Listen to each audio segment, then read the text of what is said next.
അലൈക്കും. അദ്ദേഹത്തിന്റെ സംശയം, നിസ്കരിക്കാൻ നിൽക്കുമ്പോ പല ചിന്തകളും വരുന്നു, അതിനൊരു പരിഹാരവും, അങ്ങനെ പല ചിന്തകളും വന്നാൽ നിസ്കാരം സഹിയാകുമോ എന്നുള്ളതാണ്. നിസ്കാരം സഹിയാകും.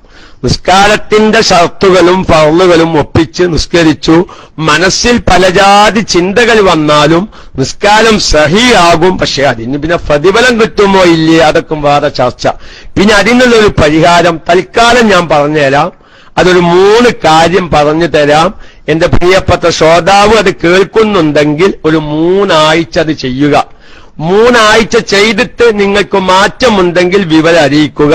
ഇല്ലെങ്കിൽ ഇൻഷാ അല്ലാഹ് നാട്ടിൽ വരുമ്പോ നല്ലൊരു ചൂഴലേറ്റ് വന്നാൽ മതി ഇന്റെ അടുത്തേക്ക്. ബാക്കി പരിഹാരം ഞാൻ ഉണ്ടാക്കി തരാം. ഏതായാലും ഞാൻ ഇതിന് തൽക്കാലം ഒരു പരിഹാരം. ഒന്നാമത്തെ പരിഹാരം എന്താണെന്നറിയുമോ?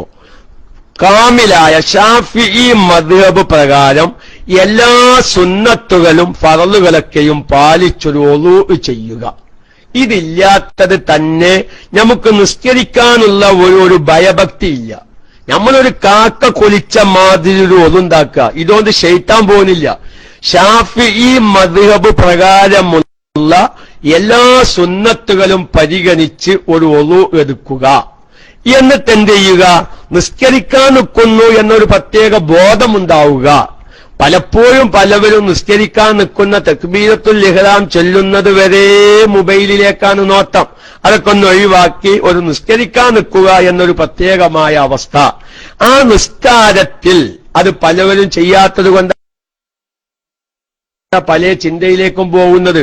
നമ്മൾ വജ്ജത്തോതും ഫാത്തിഹയോതും സൂറത്തോതും റുക്കൂഇലും എഴുത്തിദാലിലും സുജൂദിലൊക്കെയും പല ദിക്റുകളും ചൊല്ലും.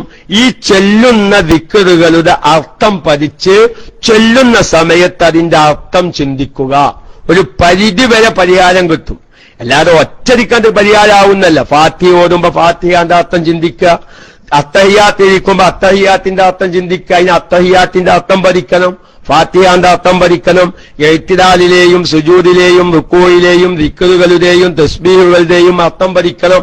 ആ അർത്ഥം പഠിച്ചു കഴിഞ്ഞ് ആ ദിക്റ് ചെല്ലുമ്പോ ആ അർത്ഥം ചിന്തിക്കാൻ നിന്നാൽ വേറെ ചിന്ത വരൂല. ഒരു മനുഷ്യന് 2 കൽബില്ലല്ലോ, ഒന്നല്ലേ ഓൻ ചിന്തിക്കൊള്ളൂ. ഫാത്തിഹാന്റെ അർത്ഥം ചിന്തിക്കുമ്പോ നാട്ടിലെ വർത്താനോനെങ്ങനെ ചിന്തിക്കുക? അതിന്നാലും ചിന്ത വരുന്നാല് ഒരാൾക്കും 2 കൽബില്ലല്ലോ. ഒന്ന് ചിന്തിക്കുമ്പോ മറ്റത് ചിന്ത വരൂല. നമ്മളൊന്ന് മെനക്കെടണം, നമ്മളൊന്ന് പരിശ്രമിക്കണം. 2 അപ്പൊ ഒന്നൊരു ശരിയായ രൂപത്തിൽ. കാരണം ശാഫിഈ മദ്ഹബിലെ എല്ലാ സുന്നത്തും പരിഗണിച്ച് ഒരു വുളൂ ചെയ്താൽ 4 മദ്ഹബിന്റെ ഇമാമീങ്ങൾ അടുക്കലും ഓന്റെ വുളൂ സഹിയായിരിക്കും. അതാണ് അതിന്റെ പ്രത്യേകത. ആ നിസ്കരിക്കാൻ നിൽക്കുമ്പോ തന്നെ 4 ഇമാമീങ്ങളുടെയും ഒരു ഉഖ്റവിയായ മദദ് അവനിക്കുണ്ടാവും. നമ്മുടെ 4 മദ്ഹബ് പ്രകാരമാണല്ലോ അമല് ചെയ്യേണ്ടത്.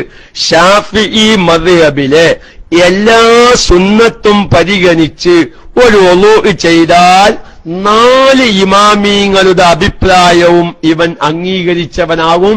4 മദ്ഹബ് പ്രകാരവും ഇവൻ ഒരു ശരിയായ വുളൂള്ളവനാവും. അതെന്നെ വല്ലാത്തൊരു ബറക്കത്ത. ആ ബറക്കത്ത് തന്നെ നമ്മുടെ നിസ്കാരത്തിനൊരു പ്രത്യേക ഭയഭക്തി കിട്ടാൻ കാരണമാകും. രണ്ടാമത്, ചെല്ലുന്ന ദിക്റുകളുടെയും ആയത്തുകളുടെയൊക്കെയും അർത്ഥങ്ങൾ മനസ്സിലേക്ക് ചിന്തിക്കുക. മൂന്നാമതായി ചെയ്യേണ്ടത്, ഖൽബിയായ ഖുശൂ നമുക്കില്ലെങ്കിലും അവയവങ്ങളെ കൊണ്ടുള്ളൊരു ഖുശൂ ഉണ്ട്. അതൊന്നും നമുക്ക് ഇല്ലാതെയായി പോയതായി ഭയഭക്തി ഇല്ലാതിരിക്കുന്നത്. എന്താ അവയവങ്ങളെ കൊണ്ടുള്ള ഭയഭക്തി? തക്ബീറത്തുൽ ഇഹ്റാം ചെല്ലുമ്പോൾ എങ്ങനെയാണ് കൈയുയർത്തേണ്ടത്, അതിന്റെ ഒരു രൂപമുണ്ട്. ഇഫ്തിറാഷിന്റെ ഇരുത്തം, അതിനൊരു രൂപം കിതാബ് പറഞ്ഞിട്ടുണ്ട്. തവറുക്കിന്റെ ഇരുത്തം. അതേമായി തന്നെ സുജൂദിലേക്ക് പോകുമ്പോ ആദ്യം കയ്യാണോ കുത്തേണ്ടത്, കാലിന്റെ മുത്താണോ കുത്തേണ്ടത്? സുജൂദിൽ നിന്ന് ഉയരുമ്പോ ഒരു കയ്യൊന്നും കുത്താതെ ഉയരുകയാണോ വേണ്ടത്, അതല്ല നിലത്ത് കൈ കുത്തിയിട്ടുയരുകയാണോ വേണ്ടത്?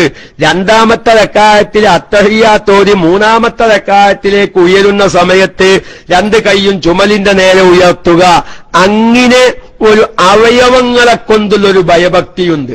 ആ ഒരു ഭയഭക്തി പാലിച്ച് നിങ്ങൾ നിസ്കരിച്ചു നോക്കി. നമുക്കെന്നെ നമ്മൾ നിസ്കാരത്തിലാണ് അല്ലെ, നിസ്കരിക്കാൻ നിൽക്കുമ്പോ നെഞ്ചിന്റെയും ബുക്കലിന്റെയും മെതയില് അല്പം മെതടുഭാഗത്തേക്ക് ചായ്ച്ച് അവന്റെ കൈ വെക്കുക, ഇതുതലയിട്ട് അവൻ നിസ്കരിക്കാൻ നിൽക്കുക, സുജൂദിന്റെ മഹല്ലിലേക്ക് മാത്രം നോക്കുക, അത്തഹിയ്യാത്ത് ഓതുമ്പോ ഇല്ലല്ലാ എന്ന് പറഞ്ഞു വിരലുയർത്തുമ്പോ ആ ചൂണ്ടാനി വിരലിലേക്ക് സലാം വീട്ടുന്നത് വരെ, അല്ലെങ്കിൽ ആദ്യത്തെ അത്തഹിയ്യാത്താണെങ്കിൽ മൂന്നാമത്തെ റക്അത്തിലേക്ക് എഴുന്നേൽക്കുന്നത് വരെ ഈ വിരലിലേക്ക് നോക്കുക. ഇങ്ങനെ അവയവങ്ങളെ കൊണ്ടുള്ള ഒരു ഭയഭക്തിയുണ്ട്. ആ ഭയഭക്തിയും പരിഗണിച്ച് ഈ 3 കാര്യം പരിഗണിച്ചുകൊണ്ട് തന്നെ ഒരാൾ ചെയ്താൽ കുറെ ഒരു മാറ്റം അവന്റെ നിസ്കാരത്തിൽ വന്നുകൊണ്ടിരിക്കും. അതിലുള്ള പരിഹാരതാണ്. ആരോ പബ്ലിക്കിൽ അടിക്കുന്നത് കണ്ട് അർത്ഥം അറിയാത്തവരെന്താ ചെയ്യാൻ? ലോകത്തുള്ള മുഴുവൻ കാര്യങ്ങളും എനിക്ക് വായിക്കാൻ കിട്ടും. നിസ്കാരത്തിൽ ആകല്ല ദിക്റിന്റെ ഔറാദും ഒരു 10-15 മിനിറ്റ് വേണം അതിന്റെ അർത്ഥം പഠിക്കാൻ.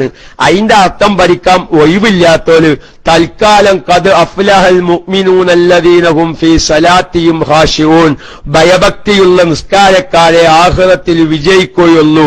അതുകൊണ്ട് അതിന്റെ അർത്ഥം പഠിക്കാൻ നമ്മൾ തയ്യാറാവുക.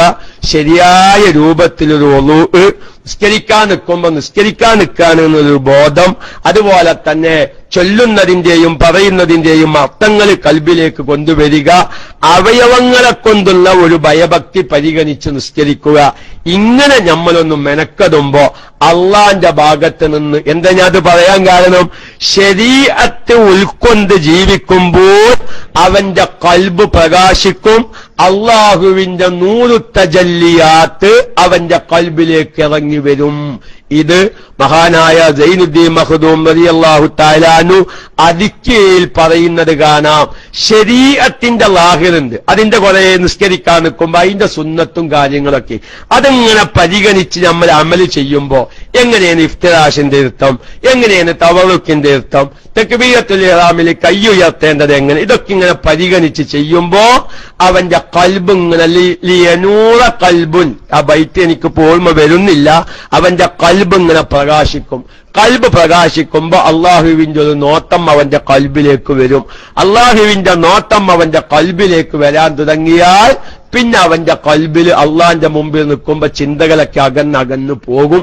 ഒരു ഒറ്റടിക്ക് നടക്കുന്നൊരു കാര്യമല്ല, അവനവന്റെ ഒരു പരിശ്രമത്തിലൂടെ, ഒരു 3-4 ആഴ്ചകളിലുള്ള പരിശ്രമത്തിലൂടെ നിസ്കാരത്തിൽ ചിന്തകളൊക്കെയും ഉപേക്ഷിച്ച് കഴിവിന്റെ പരമാവധി ഒരു സാധാരണക്കാരന്റെ തഖ്വക്കനുസരിച്ച ഒരു കൽബിയായ ഭയഭക്തിയിലേക്ക് എത്തിച്ചേരാൻ സാധിക്കും. ഇത് എന്റെ പ്രിയപ്പെട്ട എല്ലാ സാധാരണക്കാരും ശ്രദ്ധിക്കേണ്ടതാണ്. വെറുതെ നമ്മൾ 14 ഫറലും 5 ഷർത്തും ഒപ്പിച്ച് നിസ്കരിച്ചതുകൊണ്ട് ആഖിറത്തില് നിസ്കരിച്ചില്ല എന്നുള്ള കുറ്റത്തിൽ നിന്ന് കഴിച്ചിലാവുമെങ്കിലും ഖദ് അഫ്ലഹൽ മുഅ്മിനൂനല്ലദീന ഹും ഫീ സലാത്തിഹിം ഖാശിഊൻ, വളരെ വ്യക്തമായി വിശുദ്ധമായ ഖുർആൻ പറഞ്ഞൊരു കാര്യമാണ്. നിസ്കാരത്തിൽ ഭയഭക്തി വേണം. അപ്പൊ കൽബ് കൊണ്ടുള്ള ഭയഭക്തി ഉണ്ടാവാൻ ആദ്യം അവയവങ്ങളെ കൊണ്ടുള്ള ഭയഭക്തി ശ്രദ്ധിക്കുക. നോക്കൂ, നിങ്ങൾ ആരാണെന്ന് ശരിയായ രൂപത്തിൽ ഒന്നുണ്ടാക്കുന്നത്? മൂക്കിൽ വെള്ളം കയറ്റി ചീറ്റാനൊരു സുന്നത്തില്ലേ? ഒരാളും അത് ചെയ്യുന്നില്ല. പിന്നെ ചെയ്യുന്നതെന്താ? വിരലാണ് കയറ്റി ചീറ്റുന്നത്. മൂക്കിൽ വെള്ളം കയറ്റി ചീറ്റല്ല, വെള്ളെടുക്കും, ചൂണ്ടാനി വിരലും തല്ലാൻ വിരലും മൂക്കിന്റെ 2 ദ്വാരത്തിലേക്ക് അത് തിരികല. അങ്ങനെ ഒരു സുന്നത്ത് ഒളൂയിലില്ല.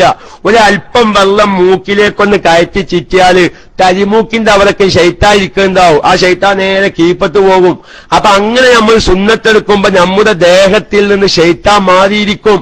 ഒരു ഒളൂ, പരിപൂർണമായ ഒരു ഒളൂ ചെയ്താൽ അവന്റെ ഭാഗത്തേക്ക് പിന്നെ ശൈത്താൻ അടുക്കൂല എന്നാണ്. പക്ഷെ നമ്മുടെ പലവരുടെ ഒളൂവും തന്നെ സഹിയാകുന്നുണ്ടോ എന്ന് തന്നെ പറയാൻ പറ്റാത്ത അവസ്ഥയിലാണ്. അതുകൊണ്ട് ഇത്തരം കാര്യങ്ങളൊക്കെയും ശ്രദ്ധിക്കുക. അല്ലാഹു തആല നമുക്കെല്ലാവർക്കും നമ്മുടെ നിസ്കാരത്തിൽ ഭയഭക്തി അല്ലാഹു കഴിവിന്റെ പരമാവധി നൽകുമാറാവട്ടെ. ആഖിറത്തിൽ പ്രതിഫലം കിട്ടുന്ന നിസ്കാരക്കാരുടെ കൂട്ടത്തിൽ അല്ലാഹു നമ്മെ പെടുത്തി അനുഗ്രഹിക്കുമാറാവട്ടെ. അടുത്ത ചോദ്യം.